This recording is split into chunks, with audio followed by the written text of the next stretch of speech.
सर्वसामान्यांच्या हक्काचा आवाज जागर जनस्थान।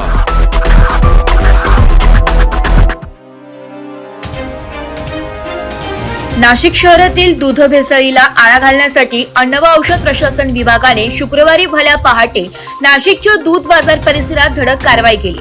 विशेष म्हणजे अन्न व औषध प्रशासन मंत्री नरहरी झिरवाळ यांनी स्वतः उपस्थित राहून दूध विक्रेत्यांच्या दूध नमुन्यांची पाहणी केली आहे। अचानक झालेल्या या कारवाईमुळे दूध बाजार परिसरातील दूध विक्रेत्यांमध्ये एकच खळबळ उडाली। अन्न व औषध प्रशासनाच्या अधिकाऱ्यांनी विविध विक्रेत्यांकडील दूध नमुने तपासणीसाठी घेतले असून गुणवत्तेची पडताळणी सुरू आहे।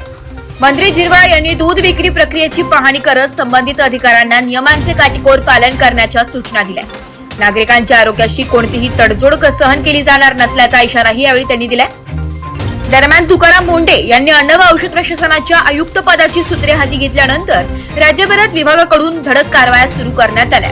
त्याचाच एक भाग म्हणून नाशिकमध्ये ही विशेष तपासणी मोहीम राबविण्यात आल्याचं सांगितले जात आहे।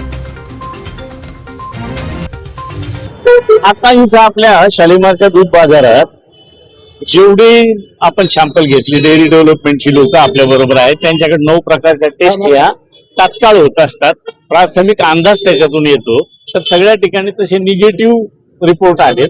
याचा अर्थ आज तरी, आजच्या मितीला तरी या दुधात कुठल्याही प्रकारचं इतरत्र भेसळ आढळून आलेलं नाही।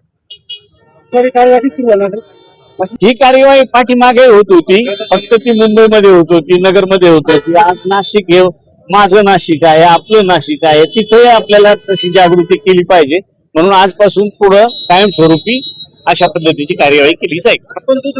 आपण दूधकांना मी सूचना म्हणजे त्यांच्याकडून एक माहिती काढली का आज किती लिटर तुमच्याजवळ दूध आहे, तर त्यांनी सांगितलं 4000। काल किती होतं? 3500। तर त्यांनी सांगितलं नाही 4000 होतं।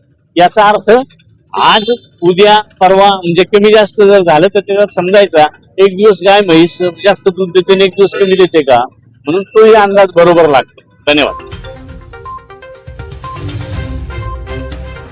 जागर जनस्थानसाठी प्रतिनिधी संदीप नवसे, नाशिक।